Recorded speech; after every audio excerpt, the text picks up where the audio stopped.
वाह, कितना अद्भुत धनुधर है ये।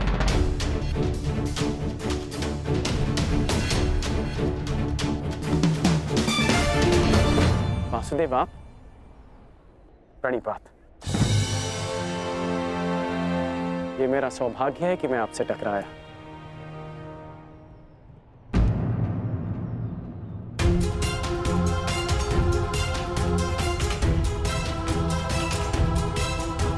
सौभाग्य और दुर्भाग्य के लिए धन्यवाद और तानों का पात्र समय होता है अंगराज,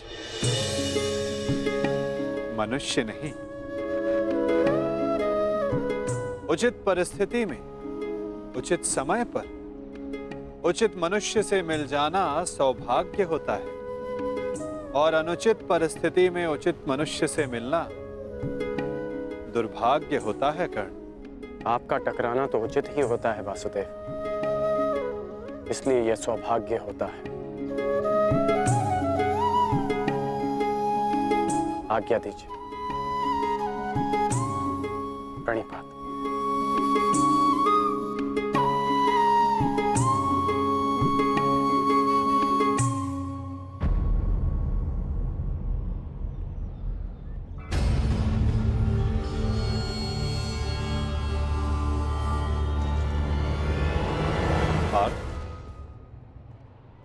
इसके शब्दों की भांति इसके बाण भी कितने अमोघ हैं ना। शब्दों का तो ज्ञात नहीं, परंतु लक्ष्य भेद करने के लिए मेरे बाण कर्ण से अधिक शक्तिशाली और तीव्र हैं माधव। और ये बात आप भली भांति जानते हैं। आज किसी के शब्दों में धार दिखाई दे रही है पार्थ।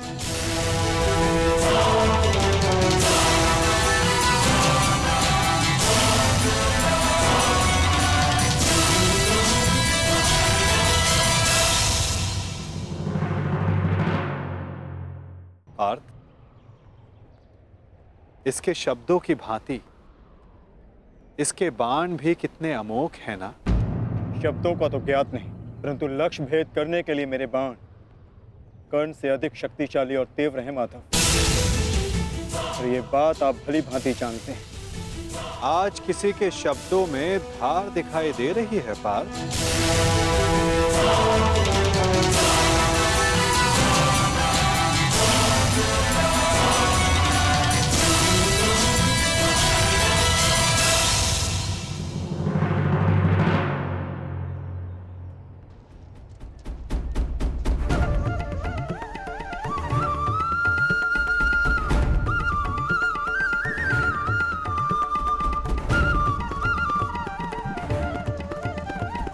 अब बता भी दो अपने सखा को, ऐसी कौन सी बात है जो प्रतिपल तुम्हें और अधिक अशांत किए जा रही है पार्थ।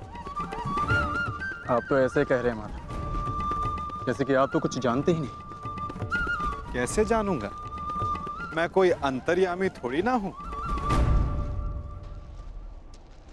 वाह माधव, जो संसार में कोई नहीं देख सकता उसे आप देख लेते हैं। जो सबके समक्ष है उससे अनजान होने का अभिनय करते हैं। आप भली भांति जानते हैं इस बात को कि मैं इतना व्यग्र क्यों हूं। क्यों आपके विचारों पर, आपके समय पर उसका अधिकार है। क्यों माधव, क्यों?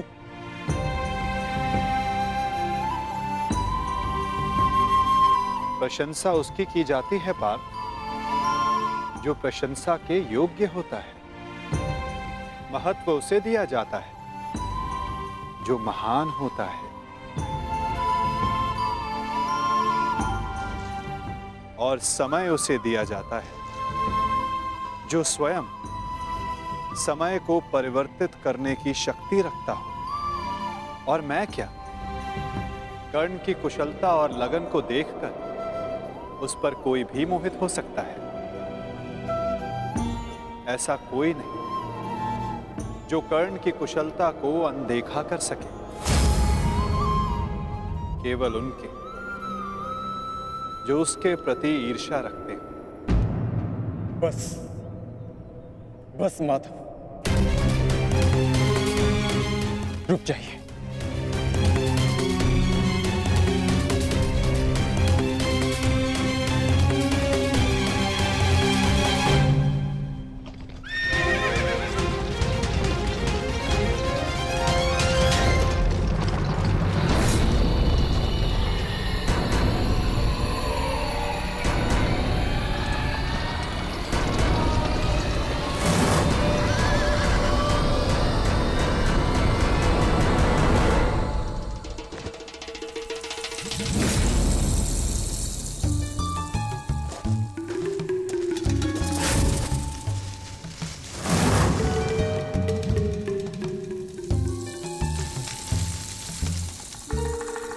कौन है वहां? कौन है जो मेरा पीछा कर रहा है? यदि साहस है तो सामने आ। आपको लगता है कि मुझे कर्ण से ईर्ष्या है, परंतु मुझे कर्ण से ईर्ष्या क्यों होगी माता? मैं भी मानता हूँ कि वो एक महान धनुर्धारी है और इस बात का मैं सम्मान भी करता हूँ, इसलिए उसके साथ अपना अधूरा द्वंद्व पूर्ण करना चाहता हूं। परंतु माता, आप कैसे भूल सकते हैं, वो अर्जुन ही था जिसने विराट युद्ध में कर्ण को पराजित किया था। वो अर्जुन ही था जिसने कर्ण के रहते हुए पांचाली के स्वयंवर को विजित किया था। मैं स्वीकार करता हूं कि कर्ण एक महान योद्धा है, धनुर्धारी, परंतु मुझे आज तक उसमें कोई अद्भुत बात नहीं दिखी। परंतु आज एक विचित्र बात का भान अवश्य हुआ है कि आपके हृदय में अर्जुन से अधिक कर्ण बसता है।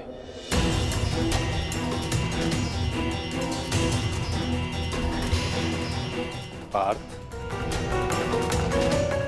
विराट युद्धगह में तुमने नहीं, सूर्यास्त ने उसे परास्त किया था।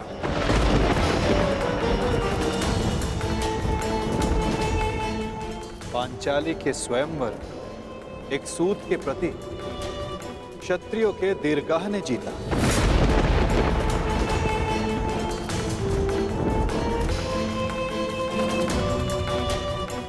और रही बात मेरे मन में सम्मान की, तो पार्थ, मेरे मन में, मेरे हृदय में जितना सम्मान तुम्हारा है, उतना ही सम्मान अंगराज कर्ण का है। पार्थ,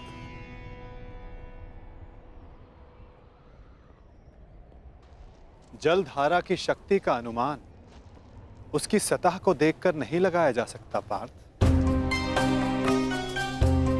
जलधारा की शक्ति उसके भीतर छिपे उथल तरंगों में होता है। पार्थ, जिसका अनुमान समय आने पर सबको हो जाता है। सत्य सदैव वो नहीं होता पार्थ जो सबको दिखाई देता है। सत्य वो भी होता है जो हमारी दृष्टि देख नहीं सकती।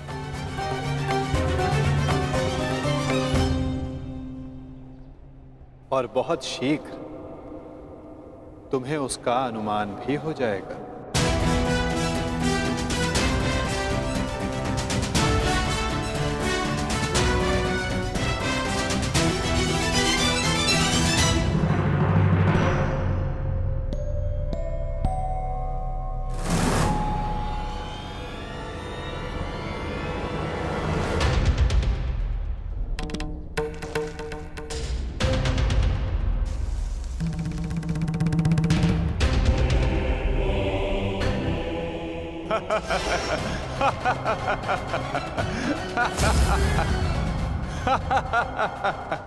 कौन हो तुम?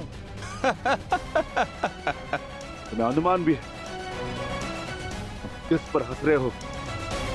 जानते हो मैं कौन हूं? तो मेरा नाम क्या है? बता दीजिए ना भद्र।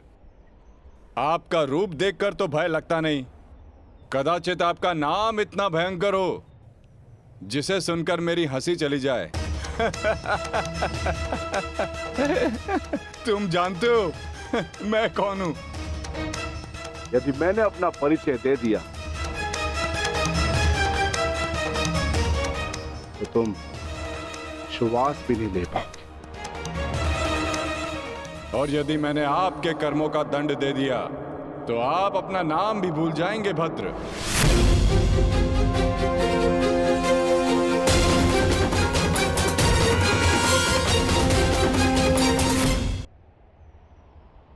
और यदि मैंने आपके कर्मों का दंड दे दिया तो आप अपना नाम भी भूल जाएंगे भद्र। जिस भांति आप पौधों और वनस्पति को अपने पांव तले कुचलते चले जा रहे हैं, स्पष्ट है कि निसर्ग के प्रति आपको कोई सम्मान नहीं है। वन से ऐसा व्यवहार केवल दो ही जंतु कर सकते हैं, एक जो मूर्ख हो और दूसरा कोई वानर हो। इसीलिए सोच रहा हूं कि आप कोई मूर्ख है या फिर कोई वानर। मूर्ख, तुम्हें तुम्हारी मृत्यु क्या खींचता ये?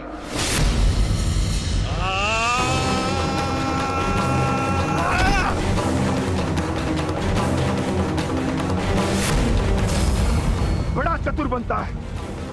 तुझे अभी मैं सिखाता हूं कि बड़ों के साथ कैसे व्यवहार करना चाहिए। कुछ भी सीखने के लिए मैं सदा प्रस्तुत हूं भद्र। आगे बढ़िए।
तुम साधारण मनुष्य नहीं हो सकते। कौन हो? कौन हो तुम?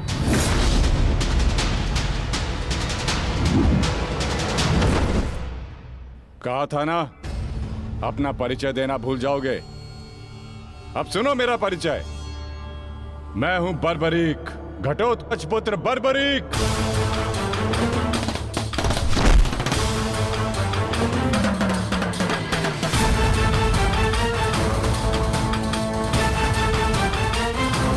बालक, अपना परिचय देने से पूर्व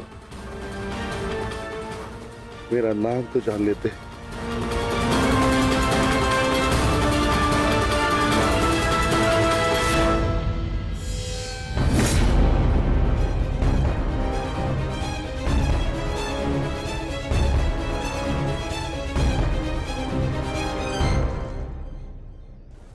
क्षमा चाहता हूँ माता, परंतु एक बात जानना चाहता हूँ।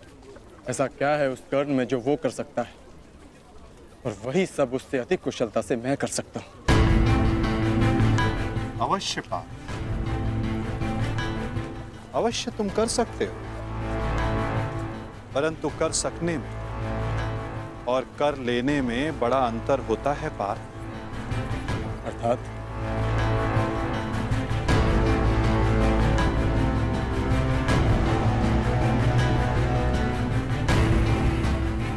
शब्द और अर्थ के फेर में मत पड़ो पार्थ, उससे कोई लाभ नहीं होता। नहीं माता, लाभ है। बहुत गुणगान सुन लिया कर्ण का। आज तक मैंने आपकी हर बात आंख मूंद कर मानी है, परंतु आज मुझे साक्ष्य चाहिए,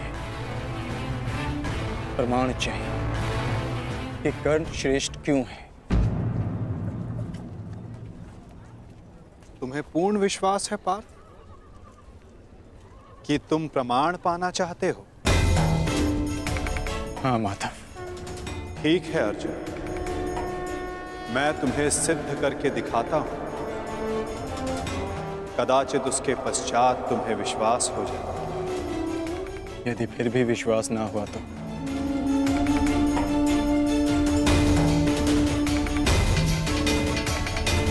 मैं वचन देता हूं पार्थ, कर्ण की प्रशंसा तो दूर, तुम्हारे समक्ष उसका नाम तक नहीं लूंगा।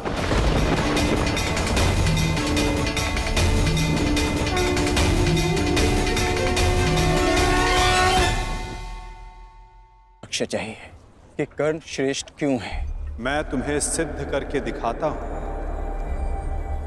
कदाचित उसके पश्चात तुम्हें विश्वास हो जाए। यदि फिर भी विश्वास ना हुआ तो मैं वचन देता हूं पार्थ, कर्ण की प्रशंसा तो दूर, तुम्हारे समक्ष उसका नाम तक नहीं लूंगा। मैं परीक्षा के लिए तैयार हूं।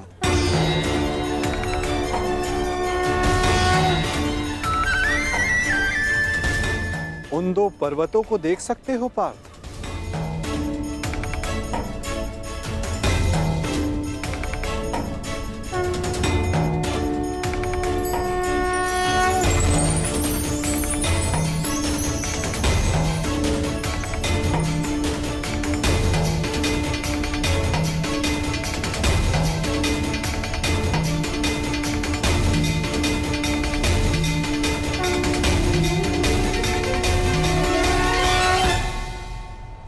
स्वर्ण पर्वत। हाँ पार्थ, अब ये दोनों पर्वत स्वर्ण में परिवर्तित हो चुके हैं।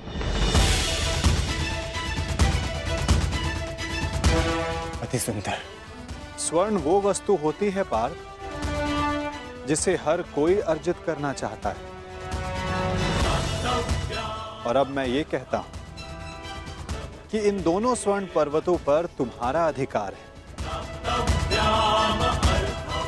और मैं ये चाहता हूं कि इन दोनों स्वर्ण पर्वतों को समान मात्रा में बांटकर इन ग्राम वासियों में दान कर दो।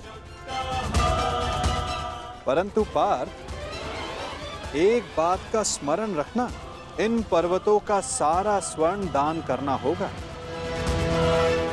स्वीकार है तुम्हें?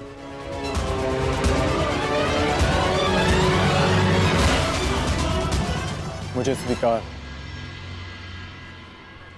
आज्ञा दीजिए मां। ग्रामवासियों,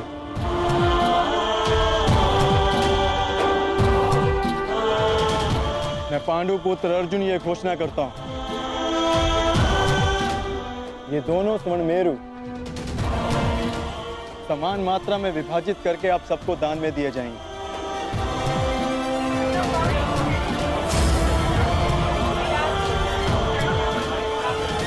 इसलिए आप एक पंक्ति में खड़े हो जाएं और अपना अपना भाग लेकर आगे जाएं। और विश्वास रखिए, सबको समान मात्रा में स्वर्ण मिलेगा। पांडु पुत्र अर्जुन के, पांडु पुत्र अर्जुन के, पांडु पुत्र अर्जुन के, पांडु पुत्र अर्जुन के।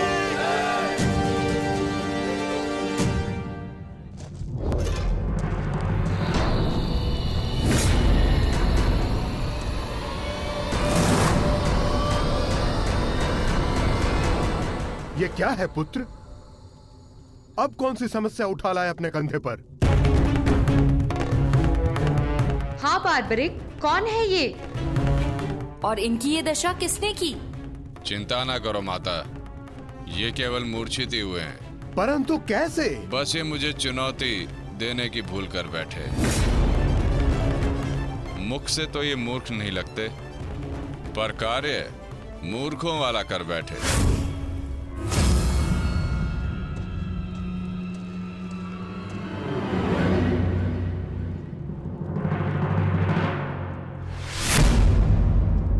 पिताश्री, पिताश्री, पिताश्री, पिताश्री, पिताश्री, मारवी, पानी लेके आओ। क्या हुआ पिताश्री? क्या हुआ? ये क्या अनर्थ कर डाला तुमने? तुम्हें पता भी है ये कौन है? ये पिताश्री है मेरे, तुम्हारे पितामह मध्य पांडव महाबली भीम है ये,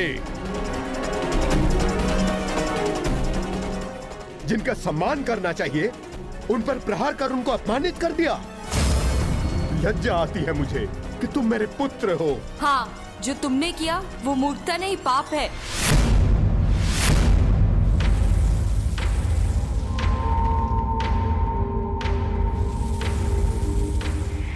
रुको,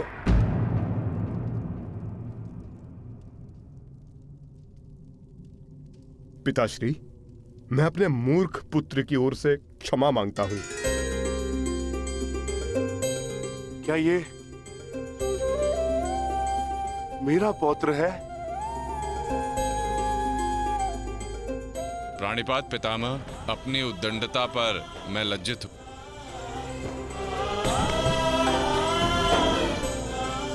और मैं गर्वित हूं कि तुम मेरे पौत्र हो।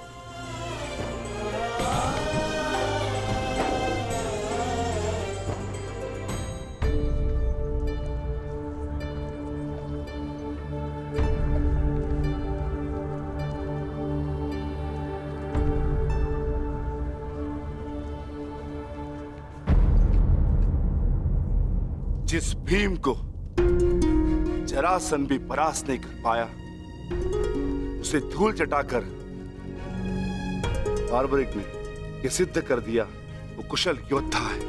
मैं बहुत प्रसन्न हूं ये जानकर कि तुम्हारी धमनियों में मेरा रक्त बह रहा है। जीते रहो पुत्र। आज बहुत समय के पश्चात तुमसे द्वंद्व करके मुझे बहुत आनंद आ गया। परंतु पिताश्री, आपके यहां आने का प्रयोजन क्या था? प्रयोजन है पुत्र, और वो प्रयोजन तुम्हें और बार्बरिक को सिद्ध करना होगा। आदेश दीजिए पिताश्री।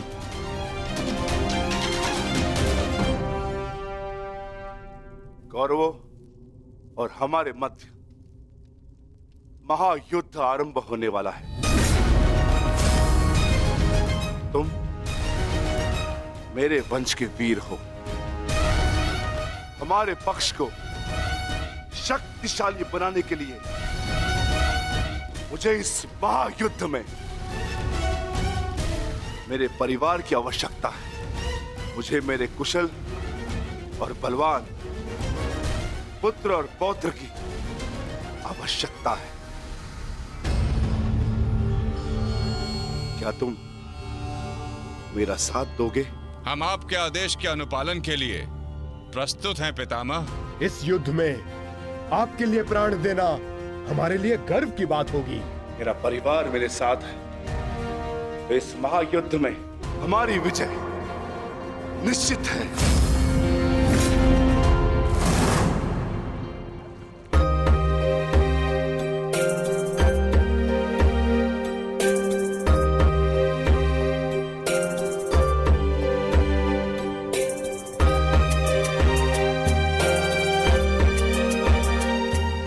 ये लोग तो पहले भी अपने भाग का स्वर्ण ले चुके हैं।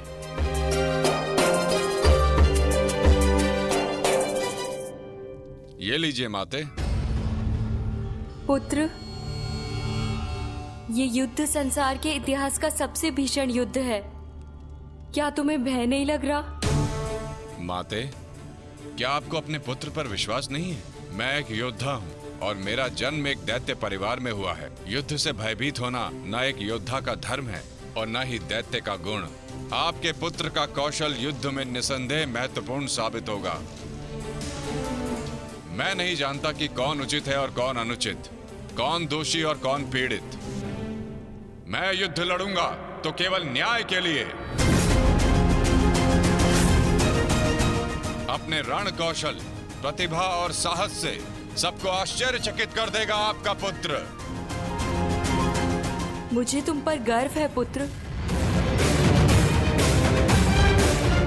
मैंने स्वयं को वचन दिया है माते कि युद्ध में मैं निर्बल पक्ष की ओर से ही लड़ूंगा।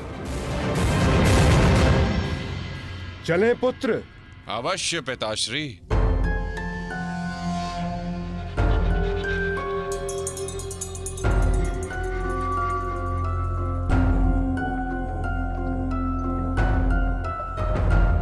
रुक जाइए, थोड़ा विश्राम करते हैं।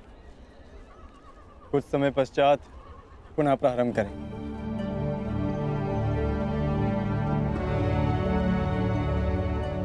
क्षमा चाहता हूं माधव, परंतु मैं ये जानना चाहता हूं कि आपकी ये परीक्षा कब समाप्त होगी। अभी तक तो मैं आधा पर्वत भी नहीं बांध पाया और थकान सा अनुभव कर रहा हूं। पार्थ, अभी तो तुम्हारी परीक्षा का आरंभ हुआ है और तुम इतना शीघ्र थक गए। थक तो मैं गया ही हूं माधव, परंतु पराजय स्वीकार नहीं करूंगा। क्षमा चाहता हूं माता, परंतु अभी तक मुझे आपकी इस परीक्षा में आपका उद्देश्य समझ नहीं आया। ठीक है पार्थ, मैं तुम्हें अपना उद्देश्य बताता हूं। इस कहानी का दूसरा कोण तुम्हारे समक्ष लाता हूं। अब तुम्हें स्वर्ण नहीं बांटना है, बस यहां खड़े रहकर जो कुछ भी घटित होगा उसका साक्षी बनना है।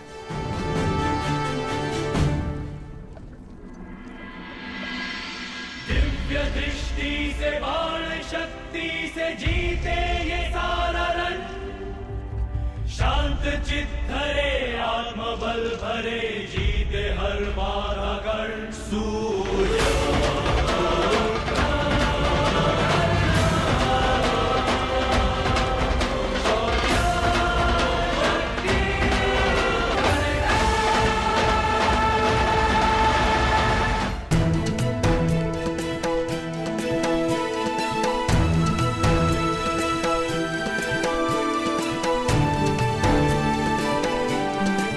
प्रणिपात वासुदेव।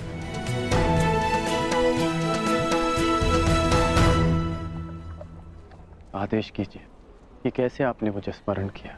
मित्र, एक महत्वपूर्ण कार्य के लिए तुम्हारी सहायता चाहिए मुझे। बड़े समय से इस कार्य को पूर्ण कैसे करूं, उसके विषय में सोच रहा था, तो तुम्हारा स्मरण हो आया। और मुझे पूर्ण विश्वास है कि तुम्हारे अतिरिक्त इस कार्य को और अधिक उत्कृष्टता से कोई नहीं कर सकता। ये मेरा सौभाग्य है कि आपने मुझे अपना मंतव्य पूर्ण करने के लिए योग्य समझा। वो तो स्वर्ण पर्वत देख सकते हो मित्र।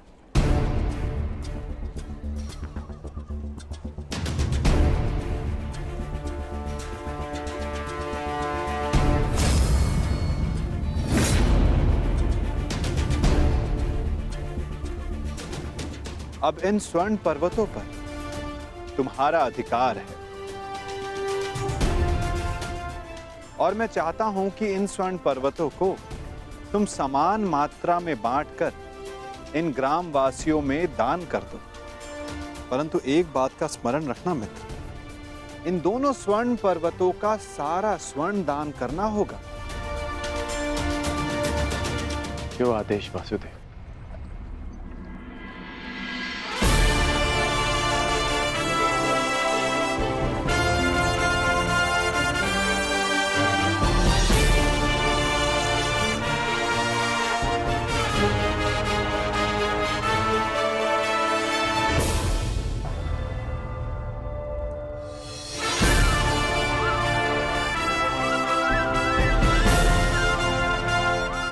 मैं सभी ग्रामवासियों से निवेदन करता हूं कि ये दोनों स्वर्ण पर्वत अब आपके अधीन हैं।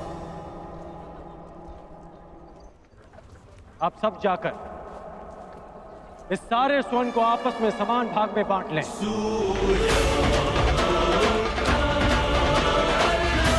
जाइए।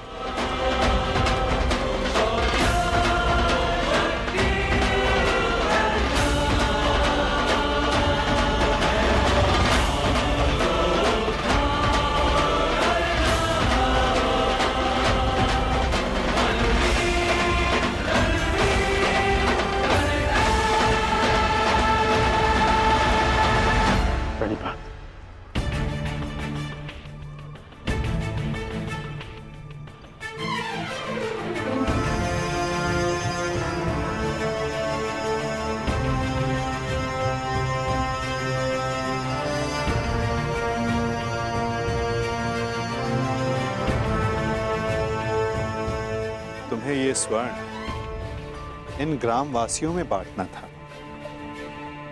परंतु तुम भी इन ग्राम वासियों की भांति ही स्वर्ण के प्रति आकर्षित हुए। कदाचित तुम स्वर्ण को ऐश्वर्य और सम्मान प्राप्त करने की वस्तु समझते हो।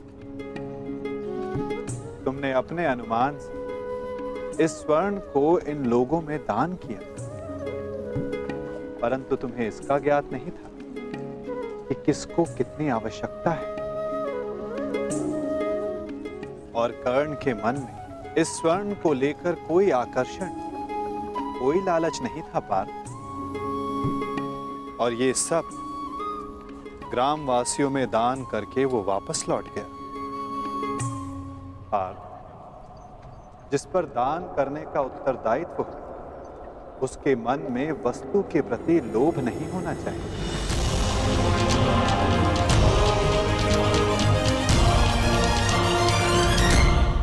तुम्हारे मन में ये इच्छा थी कि तुम्हारा न्याय पूर्वक ये स्वर्ण दान करने के लिए ये लोग तुम्हारी प्रशंसा करें।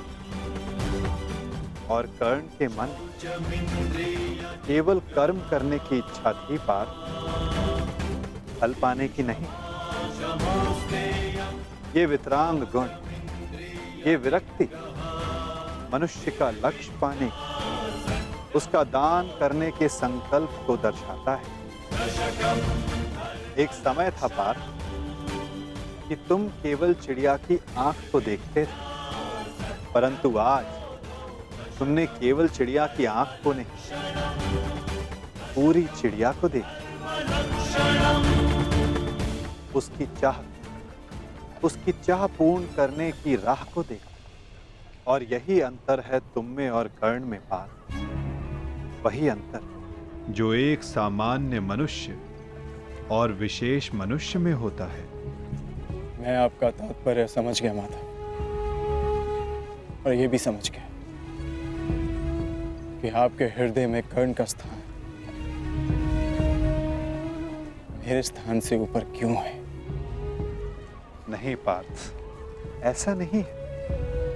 तुम भी मेरे लिए अत्यधिक प्रिय हो, परंतु जैसा कि मैंने पहले भी कहा, जितना प्रेम, जितना सम्मान मेरे हृदय में कर्ण के लिए, उतना ही प्रेम, उतना ही सम्मान तुम्हारे लिए भी मेरे हृदय में है पार्थ। परंतु कर्ण के प्रति मैं तुम्हारा दृष्टिकोण बदलना चाहता हूं। जिस प्रकार, जिस दृष्टि से मैं कर्ण को देखता हूं, उसी दृष्टि से तुम्हें भी दिखलाना चाहता हूं पार्थ। मैं तुम्हें केवल ये बताना चाहता था पार्थ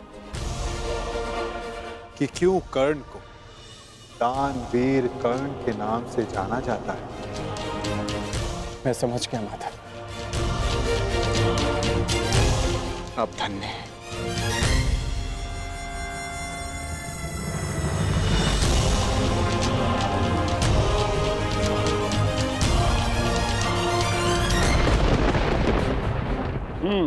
बड़ा दानवीर है ये कर्ण वासुदेव। आपकी परीक्षा तो पूर्ण हो गई, अब मेरी बारी। अब मैं बताऊंगा कि दानवीर होने के नाम पर कितना बड़ा ढोंग कर रहा है ये कर्ण। अब केवल अर्जुन को ही नहीं, पूरे संसार को ज्ञात होगा ये सूर्यपुत्र कर्ण कितना महान दानवीर है।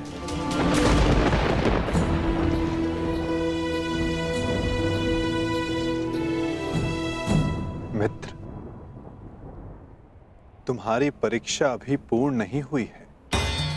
तुम्हारी इस दानवीरता की सबसे विकट परीक्षा अभी शेष है मित्र। और उस परीक्षा में सफल होने के लिए तुम्हें बहुत बड़ा मूल्य चुकाना होगा। तुम्हारी उस परीक्षा के समक्ष मेरी ये परीक्षा मानो बालकों का खेल सिद्ध होगी मित्र। सावधान रहना। आप जानते नहीं कि आज मैं कितना प्रसन्न हूं कि आपको मेरी चिंता, कि मैं आपके मन में बसता हूं। अब मुझे और कुछ नहीं चाहिए। अब यदि मैं अपने प्राणों को भी दान में दे दूं, तब भी सदा मैं धनी रहूंगा।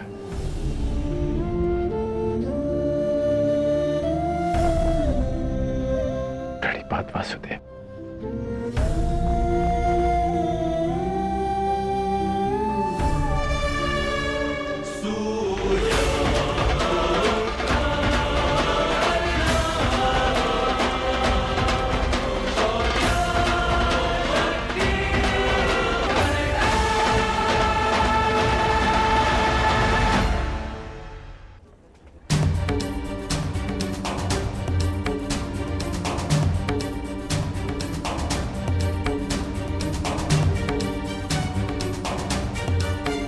क्या हुआ माधव?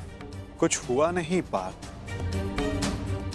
परंतु शीघ्र ही होने वाला है।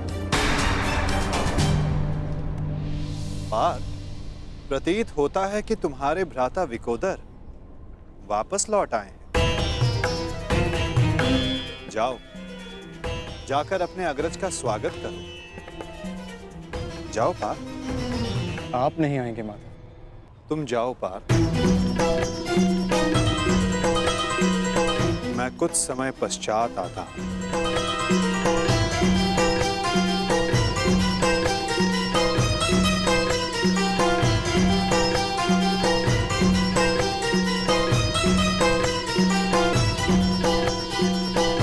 मुझे क्षमा कर देना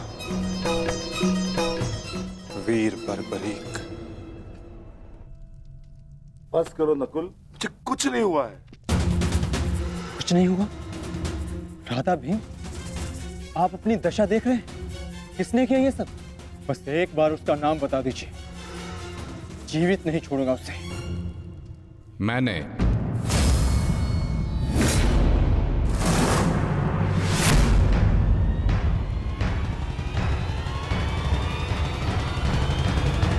कौन हो तुम दुस्साहसी? आपका पौत्र पितामह।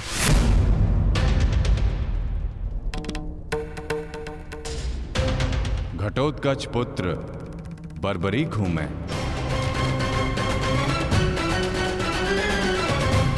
इसकी मार से जो चिन्ह मेरे शरीर पर पड़े हैं, इसका अर्थ तुम समझते हो अर्जुन?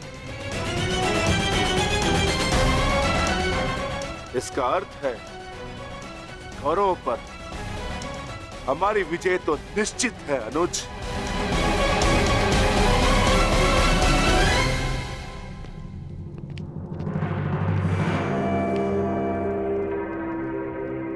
बार्बरिक बल और युद्ध कौशल दोनों में सर्वश्रेष्ठ है। इस महायुद्ध में इसका सामना कोई नहीं कर पाएगा और मुझे ये विश्वास है कि बार्बरिक अकेला ही इस महायुद्ध को समाप्त करने में सक्षम है।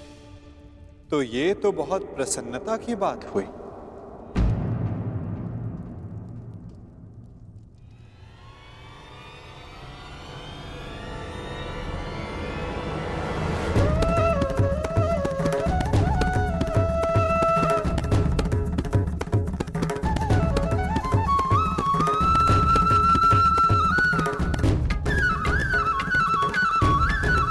वासुदेव,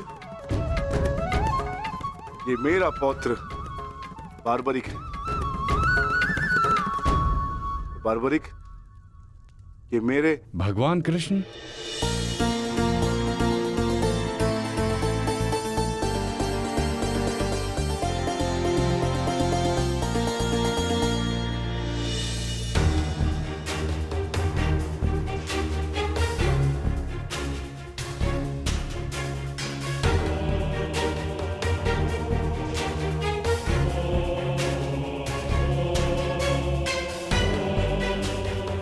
बचपन से आपकी कथाएं सुनकर ही बड़ा हुआ हूं प्रभु। आप मेरे स्वप्न में आते थे। मैंने देखा कि आप ही मेरे मुक्ति मार्गदर्शक हैं।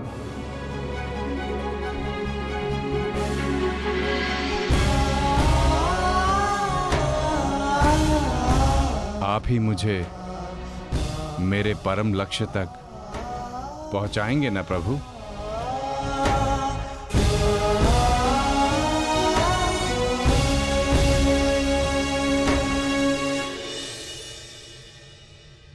तो तुम्हें लगता है बर्बरीक कि तुम स्वयं ही अकेले इस युद्ध को समाप्त कर सकते हो? आप आदेश दें तो। और ऐसा करने के लिए तुम्हें कितना समय चाहिए बर्बरीक? आप सब बताएं कि आपके अनुमान से कितना समय लगना चाहिए? जो भीम ने बताया उसके अनुसार 1 माह, 1 पखवाड़े में भी हो सकता है। 2 दिन, नहीं, केवल एक दिन।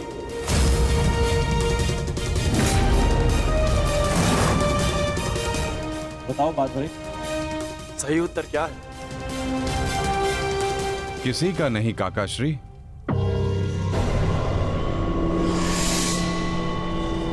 तो बताओ बर्बरी,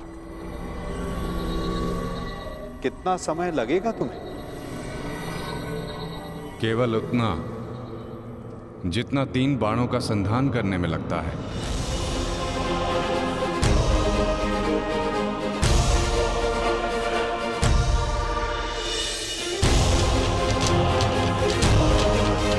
इन 3 बाणों की सहायता से मैं इस युद्ध को 3 पल में समाप्त कर सकता हूं।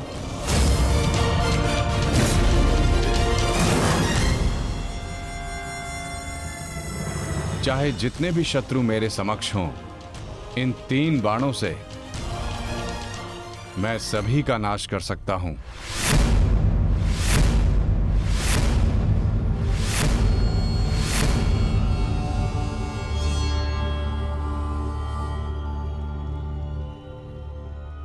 मैं केवल कथनी पर विश्वास नहीं करता बर्बरी, मुझे करनी का प्रमाण चाहिए। दे सकते हो? तुम राधे नहीं कुंती पुत्र हो, स्वयं सूर्य नारायण के अंश हो तुम का। जब तुम्हारा जन्म हुआ मैं अविवाहित थी पुत्र, क्या करती मैं, मुझे तुम्हें त्यागना पड़ा। क्रोध, अशांति, पीड़ा ध्यान केंद्र में सबसे बड़ी बाधा है। अपने क्रोध को, अपनी अशांति को, अपनी पीड़ा को शस्त्र बनाकर इसका उपयोग करो। कौन? उपयोग करो।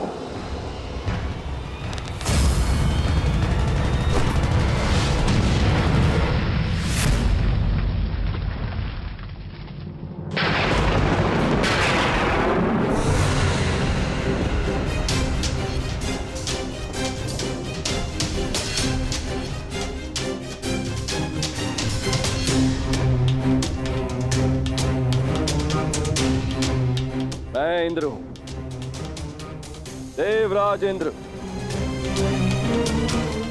सूर्य को भी अपने नियंत्रण में कर सकता। तो तुम क्या हो? जितना भी अभ्यास करना है कर लो। का धनुष से बाण चला लो। हाल के बिना योद्धा को मरना ही होता है।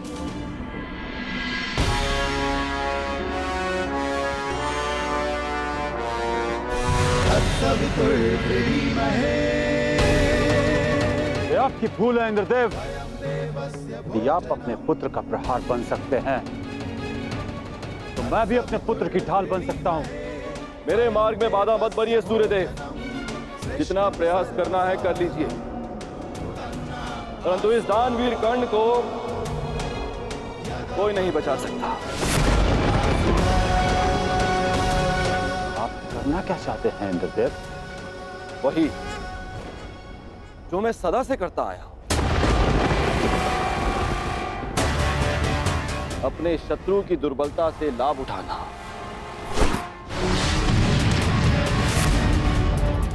मैंने सुना है कि सूर्य उदय के समय यदि कर्ण से कोई दान मांगे तो वो अस्वीकार नहीं करता, मांगने वाले को निराश नहीं करता, दान अवश्य देता है। अर्थात कर्ण की दुर्बलता उसकी दान वीरता है और उसकी शक्ति वो कवच और कुंडल, तो जन्म से ही उसके लिए आपका आशीर्वाद है। जब एक ब्राह्मण दान में उससे वो कवच कुंडल मांगने जाएगा तो इस संसार को पता चलेगा कितना महान है ये सूर्य पुत्र कर्ण। यदि दान दिया तो मेरे पुत्र अर्जुन के हाथों अपने प्राण खोएगा, और यदि नहीं दिया तो मेरे हाथों सम्मान। सूर्यदेव, इन दोनों ही परिस्थितियों में मुझे तो देवराज इंद्र की ही हुनी है। क्या धर्म है इंद्रदेव? कवच और कुंडल कर्ण को उसके पिता का दिया हुआ उपहार है।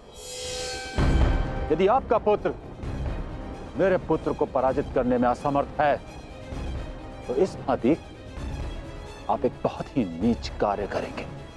यह अनुचित है। इसमें अनुचित क्या है सूर्यदेव? आपने अपने पुत्र कर्ण की रक्षा के लिए उसे कुंडल और कवच दिए। मैं अपने पुत्र अर्जुन की रक्षा के लिए वो कुंडल और कवच छीन लेना चाहता हूं। मैं ऐसा कदापि होने नहीं दूंगा। वो तो आपकी क्षमता पर निर्भर करता है सूर्यदेव। आप जो करना चाहते हैं आप करने के लिए स्वतंत्र हैं, परंतु कल या तो आपका मान रहेगा या आपके पुत्र को आपका दिया हुआ उपहार। मेरा पुत्र है वो सूर्य पुत्र कर्ण। शीघ्र ही आपको अपनी भूल की अनुभूति हो जाएगी। कल प्रातः संसार पर सूर्य का प्रकाश पड़े या ना पड़े, परंतु ज्ञान का प्रकाश आपकी बुद्धि पर अवश्य पड़ेगा।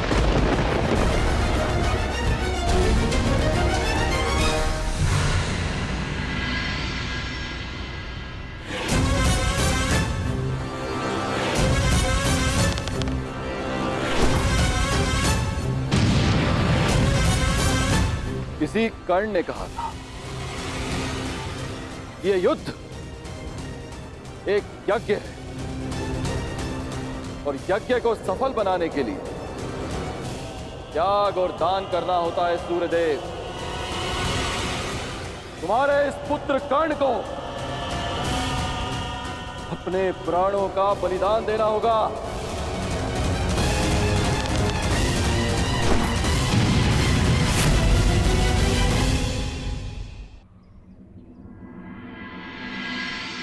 मुझे ये बाण मेरी आराध्य देवी ने दिए हैं प्रभु।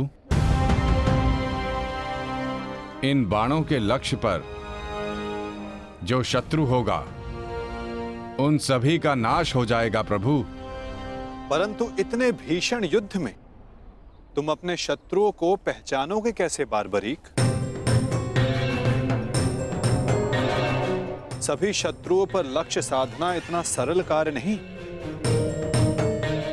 यदि तुमने अपने इन बाणों का संधान किया तो तुम्हारे मित्र भी मारे जा सकते हैं, और वो निरपराध भी जो इस युद्ध में भाग नहीं ले रहे। इसलिए मुझे ये 3 बाण दिए गए हैं प्रभु। मेरे पहले बाण में भरी लाल भस्म मेरे सभी मित्रों और सहयोगियों को चिन्हित करेगी। मेरा दूसरा बाण उन सभी को चिन्हित करेगा जो इस युद्ध में भाग नहीं ले रहे या निष्पक्ष हैं।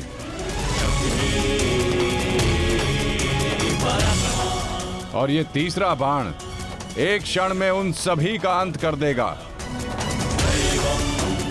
जिन्हें मैंने चिन्हित नहीं किया, अर्थात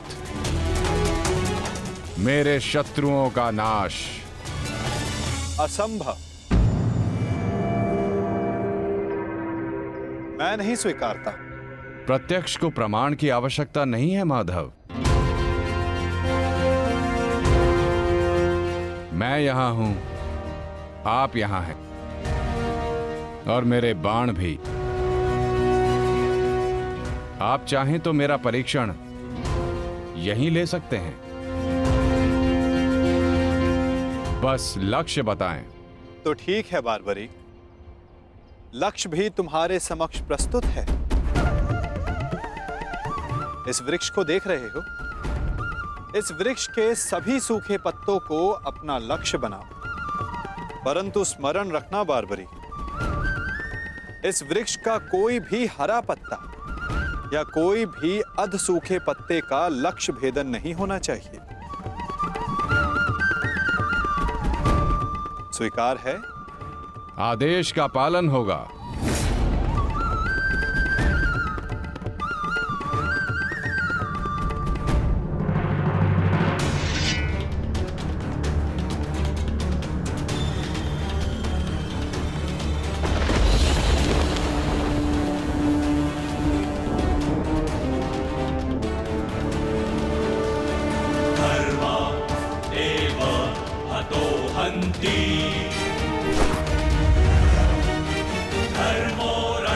रक्षति रक्षितः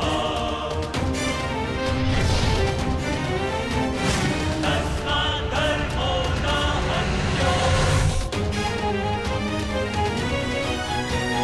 मानो धर्मो हतो वधि धर्म एव हतो हन्ति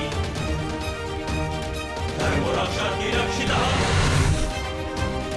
तस्मात् धर्मो न हन्यो मानो धर्मो हतो वधि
सभी अनचिन्हित पत्रों का लक्ष्य भेद हो।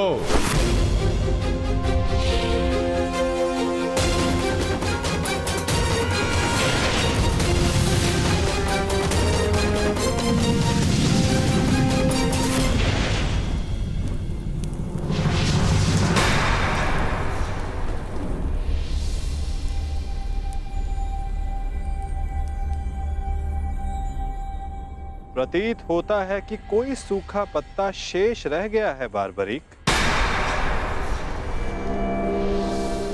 तुम असफल हुए। न मैं असफल हुआ हूं और ना मेरा तीर कोई लक्ष्य छोड़ेगा।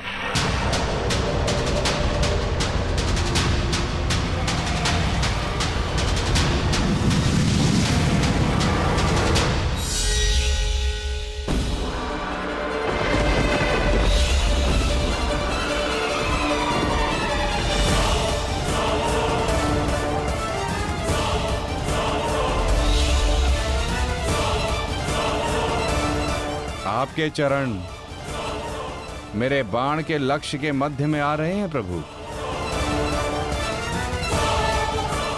आपसे निवेदन है कि आप अपने चरण हटाइए प्रभु, अन्यथा ये आपके चरण को भेद देगा। तो क्या ये बाण अपना लक्ष्य भेदने के लिए मेरे पांव पर आघात कर सकता है? जी प्रभु, शीघ्र अपने चरण हटाइए।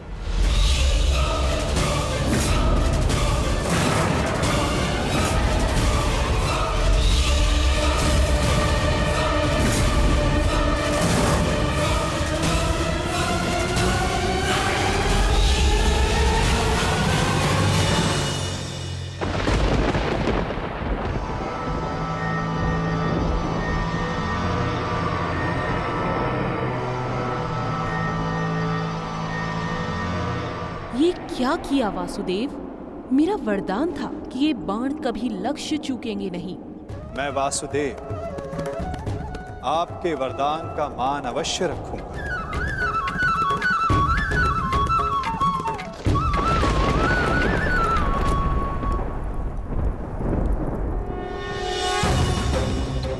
देवी, आपका ये बाण मेरा चरण भेद नहीं पाया, परंतु अब से मेरे शरीर का ये भाग सबसे दुर्बल होगा।